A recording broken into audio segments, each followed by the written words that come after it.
अवस्थामा पानी नहालेको भए यो के भइसक्यो भने तपाईँहरूको पनि अब ठुलो हात छ। तपाईँको शुभ नाम त के परेन? उमेश राई हो। उमेश राई। तपाईँले हो कि कसले पो यो पुरै वरिपरि यो हारेर चाहिँ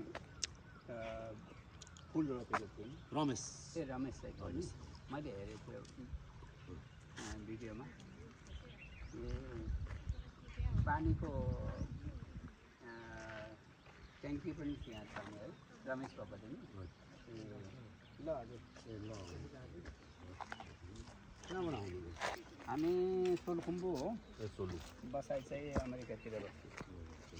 हजुर ल हजुर, तपाईँहरूको प्रगति भइरहेछ हामीले हेरेर युट्युबमा हेरेको, प्रत्यक्ष आँखाले हेरौँ भनेर हामी पनि आयौँ। खुसी लाग्यो तपाईँहरूसँग भेट्ने मौका पाएँ। राम्रो छ। अब बन्दैछ अझै। अबको 3 चोटिसम्म फेरि जित्नुभयो मेयर हर्क साङपाङले भने अर्कै बन्छ। हरियाली धरान।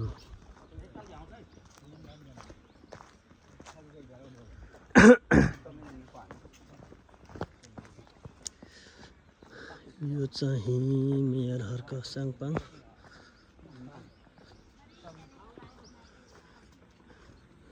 जुन दिन मेयर हुनुभयो त्यहाँदेखिको 3 साल जतिको कार्यकालमा यति धेरै 15 लाख बिरुवा बोट बिरुवा रोपिनु र देश विदेशबाट आएर श्रम गर्नेदेखि लिएर देश विदेशबाटै सरसहयोग आर्थिक शारीरिक श्रम सबै गरेर यसरी उपलब्धि हुनु पनि ठुलो कुरा हो। धेरै राम्रो गर्नुभएको रहेछ मेयर हर्क साङपाङजीलाई सबै सलाम छ। सिमल यो त मजाले फुल्छ नि। सिमल रुख साह्रो छिटो बढ्छ तर काठ चाहिँ सलाइको काँटी मात्रै हुन्छ भन्दो रहेछ।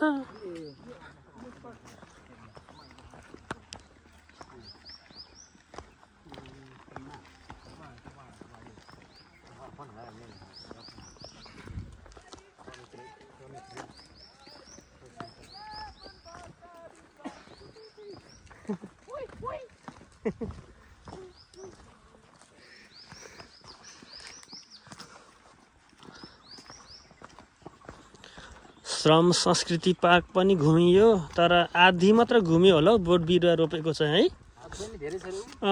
धेरै छ नि। 15 लाख भनेको त हामीले लगभग 2 लाख पनि घुमिएन बोट बिरुवा रोपेको त। 15 लाख रोप्नु भएको छ नि त। यसरी पाइभर खानेपानीको सर्दु खर्दु पाइपहरू चाहिँ करोडौँको लगानीमा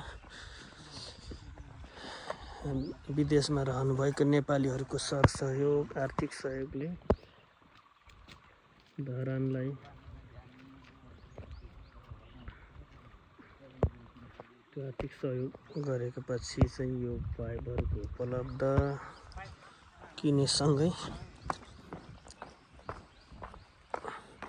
पानी धेरै टाढाबाट ल्याउनु भएको छ। मेयर हर्क साङपाङको